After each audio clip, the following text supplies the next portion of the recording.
Hey, so you're thinking about moving to North Idaho and you're hearing all of these common misconceptions out there. We're going to dive into that today. We're going to bring you 5 misconceptions about North Idaho. All right, let's go jump in right now.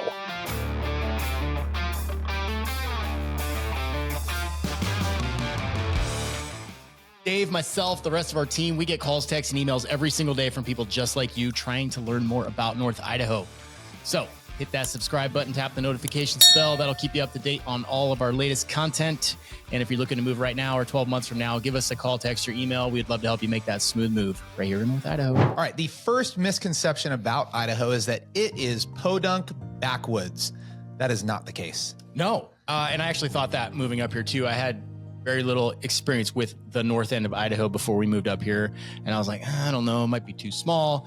But then we got up here and I was quite surprised. Yeah, I just got back from a conference with 18,000 agents from Keller Williams, and every single person that I met, because obviously you work a lot of referrals, you talk to people about where you're from. I told them I'm from North Idaho, and just about everybody, this is what they started out with. They're like, what's in Idaho?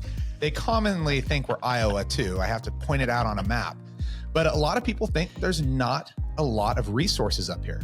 Yeah, let me throw some stats at you. So there's 10 counties in the Panhandle, which would be that little skinny portion up towards the top of Idaho, totaling about 21,000 square miles. And that contains a population which is probably currently about 400,000 people. That might sound small to you if you're coming from, LA. Oh, absolutely. Right. But we have all the stuff you need up here. There's several hospitals. We got one in Sandpoint, one in Coeur d'Alene, and then, all the grocery stores that you can imagine. And there's a Costco, damn it. So that says it all. There's a Costco, you're big time. That's it. So yeah, something to think about when you're moving up here, just about all the resources that you need are here. And the nice thing, even though the region itself is isolated, I mean, it's really Coeur d'Alene and Spokane and Sandpoint, if you want to throw that in there as well, is somewhat isolated, but the fact that you have Spokane as a supplement helps a ton. I mean, they have Sacred Heart over there. They have all those resources, shopping, auto dealerships. There's no lack of supply up here. There's no lack of finding things to do and having the resources that you normally need. And then on top of that, the biggest thing is the fact that we have an international airport. And while it's one of the smaller international airports, you can go from here to Seattle and then anywhere in the world. And it's super easy to park, super easy to get in and out. We just came back twice in the past 2 weeks, and I've never been in and out of an easier airport. Yeah, it's phenomenal for that. And then, I thought I would be going to Spokane more than I do. I have, in my mind before we moved up here, I was like, yeah, if we need to go over there, we'll go over there. I never go there. One, I don't like zombies. So that's, sorry, Spokane. That's the truth. There it goes. Yeah, I know. I always find a way to sneak that in. Somebody. So there you go. It is not a podunk town. No, and a lot of people too that have been up here, if you're one of those people that said, oh, I drove through Coeur d'Alene 15 years ago, 20 years ago, and there's not a lot has changed. And I'm not arguing that it's for the better or the worse or anything else. I'm just saying there's a main resort downtown. We have all the shopping. We have a lot of mom and pop, which is phenomenal. Just about everything in that downtown sector is all locally owned, which is great. But yeah, everything that you need is up here. I rarely have to leave to get anything else other than sun in the winter. Yeah. Yes. Pro tip, if you show up to meet us and you show up with a Starbucks cup in your hand, I'm going to be disappointed. I'm just going to lay that out there right now. There are too many local options. So better options than Starbucks. Way better. So, if you're in this area, moving up to this area or live here, please shop local. Yep. Misconception number 2, Idaho is racist. Yes, this is a touchy subject. I've been wanting to talk about it for a long time because we get a lot of questions about it. People reach out all the time and they're like, I don't know, I heard it's racist up there. No, the short answer and the long answer is no, it is not. Yes, it is predominantly white, but that is not necessarily a correlation to racism. I don't know why that's the case, to be honest with you. I think that's exactly it. I think the fact that it is an area there's not a lot of ethnic diversity up here. The fact that you come from somewhere like Southern California, where you're close to Mexico, where you have some ethnic diversity, obviously that's a big change for a lot of people that come up here.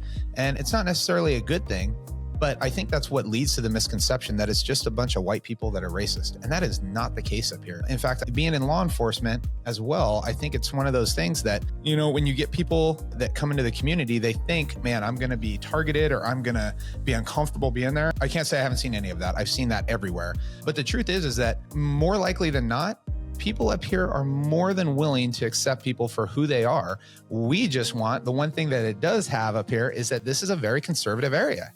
and they don't deal with crime and criminals and everything else. You get the misconception that maybe it's racist because, most of the cops are white or most of the people are white, and that's not the case up here. No. Now, we should touch on there was a history of racism in the Hayden Lake area back in the 80s, 90s, and then around 2000, they were run off. That was Richard Butler. He had a compound which became infamous because of a civil lawsuit. Long story. The short of it is he was run off, and that compound was razed with a Z, R-A-Z-E-D, to the ground, and now no longer here. North Idaho College owns that area. Yes. And I'll tell you what, that's another thing too. And people bring that up, that's, there's extremists up there. There's extremists everywhere. But I'll tell you, they used to do parades downtown in the early 2000s or towards the end of the 90s with the white supremacist group. And I'll just be frank with you, that is not okay here. No. And it's not something that anybody condones. And I don't think anybody would have any sympathy for anybody that came up here and tried to do something like that. And as a personal anecdote, as a cop in California, I dealt with legitimate white supremacists all the time. You'd see them everywhere. And I did not live in a very populated area of California. But my point being that, depending on where you're coming from, it's probably more prevalent where you're coming from than it is here. Misconception number 3, winters are horrible. Oh, so bad. Look, we're in the middle of winter right now and it's horrible. Well, no, it's raining. It's raining. Look, winters, like anything around here, are going to be one of those things that you can have a bad winter and it can be terrible, and you can have a really warm winter. I think last year we had a ton of snow. Yeah. This year has been extremely seasonably warm. Yeah. So, and once again, that depends where you came from. I lived in Boston for a bit, and there were weekends. I remember one weekend in particular, we got 3 feet of snow in one weekend. It was bitter ass cold. It was brutal. I grew up in upstate New York, same thing, like rough winters. Let me throw some numbers at you. So average lows in the wintertime are in the 20s and 30s, probably more in the 30s than the 20s for the most part.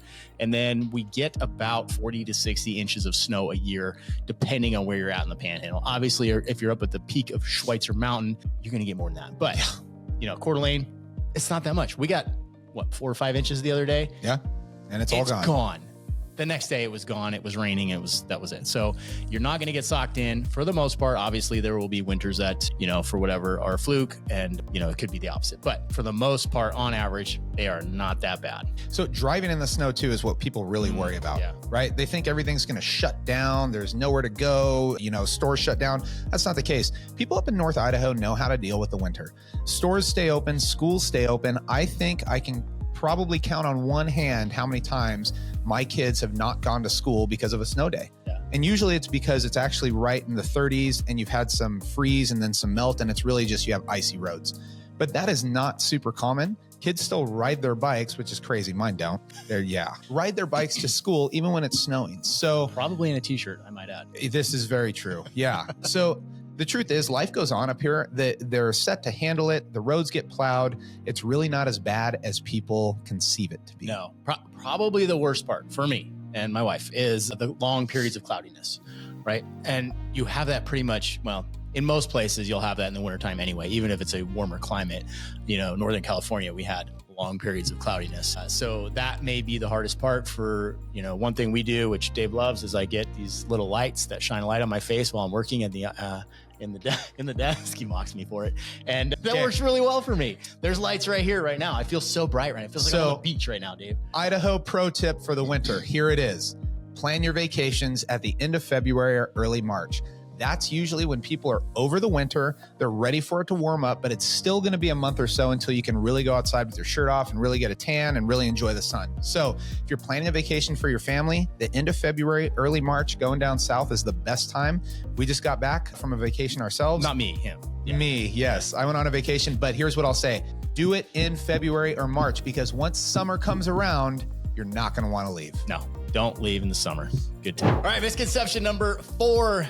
Idaho is nothing but potato farms. And truth be told, I used to believe this as well. I did too. Until I moved here. And now I know that that's not the case at all. There are an insane amount of potatoes grown in Idaho to the tune of 13 billion with a B, billion pounds of potatoes every year. However, they are predominantly grown down south. There is, here's another good fact for you, 311,000 acres of potatoes. But Idaho itself is 53 million acres total. So it is not all potato farms. There's no potato farms up here. No. None. Maybe small privately owned potato farms. Maybe. Right. I've never seen the point in growing potatoes? Yeah. Because they're really cheap to go buy at the grocery store. Yeah, there's no potato farm. I did a little research in Idaho russets and why they're so delicious, and it's something to do with the You moisture. call them russets? Russet potatoes. Idaho russet potatoes are apparently some of the best in the world, and it's something to do with the moisture content, possibly because of all the freedom in the air up here, I think is what I'm pretty sure. You know what Ori-Ida stands for? No. Oregon, Idaho. You just blew my mind. Yep. Damn. So just so you know, that's where a lot of the potatoes are grown, is on the Oregon-Idaho border down south. Common misconception number 5. If you're from out of town, we don't like you. Is that one true? It's kind of true. Not sure if this is a misconception. People don't like a ton of people that come into our community from out of town. And I think that's common for any place that has a resort type community. In Mammoth, I mean, you look at any of these places, people don't like it when their town gets inundated and flooded with a ton of people from outside. Yeah, 100%. There's examples of that everywhere. And there are reasons for that, right? It drives home prices up, all of those things. It makes roads more crowded. Here's the deal. You're not going to get your tires slashed. The people up here are still wonderful. It's a great community. I never had any issues when I moved here. I did change my license plates fairly quickly, and that's a wise move. You know, don't drive around with your California license plate forever, because you might get flipped off occasionally. There are those out there that will do that, but never happened to me. You have any issues? Never had an issue. I will say, if you come to town, the biggest thing is the way you drive. Please just drive slow, drive the speed limit, be respectful. Don't park on somebody's lawn. You know, you do get some people from out of town, and because it's a resort community and because they're up here for just a week, I think that breeds a little bit of bad blood between locals and people coming to visit. If you're coming to visit, just be respectful, just like anywhere you go. And that's what we expect from anybody. You know, we expect people to drive safe, not tearing through neighborhoods and not being loud. And it's a great place to be in the summer, but I think that is probably one of the biggest things. When people drop trash, well, I don't want to get you all fired up again. When people drop trash up here, it's not something that is welcome. So I think there is some misconceptions, but like anything, it's a few people that cause the big problem. Right. Because as you realize, once you start to integrate in the community, 90% of the people that you meet up here are from somewhere else. So keep that in mind. Pro tip, if you are asked where you're from, more than likely it's from a southern state from here, since we're so far north. So you just say, I'm from down south. And that usually smooths that right over. And something I will say too is, because, you know, we talk a lot about people not being from here, but for the locals and those of you that are from here, the fact is we want to see people come into the community and respect the way that Coeur d'Alene has been for years. And so even if you're somebody that's local, really our goal here too is to let people know that we want as little change as possible. And that's really hard when a lot of people are moving up here, because things do change. And but we do want to see Coeur d'Alene stay as Coeur d'Alene as possible. The world's changing. There's more people moving up here. Yeah. And it's going to be challenging for sure. We're not shy about saying that it is extremely conservative up here. So, you know, I think that we're attracting the right people and making sure that, you know, those who might not be more comfortable in that environment, maybe consider living somewhere else. Yep. I agree. Yeah. Well, that's all 5, dude. All right. Thank you guys for joining us on this video about 5 misconceptions surrounding North Idaho. There are some little snippets of truth to some of those, but for the most part, you know, those things that you hear are really just myth, fable, and not true, obviously. So thank you guys. And remember, if you're looking to move right now or 12 months from now, give us a call, text or email, and we will help you make that smooth move right here in North Idaho.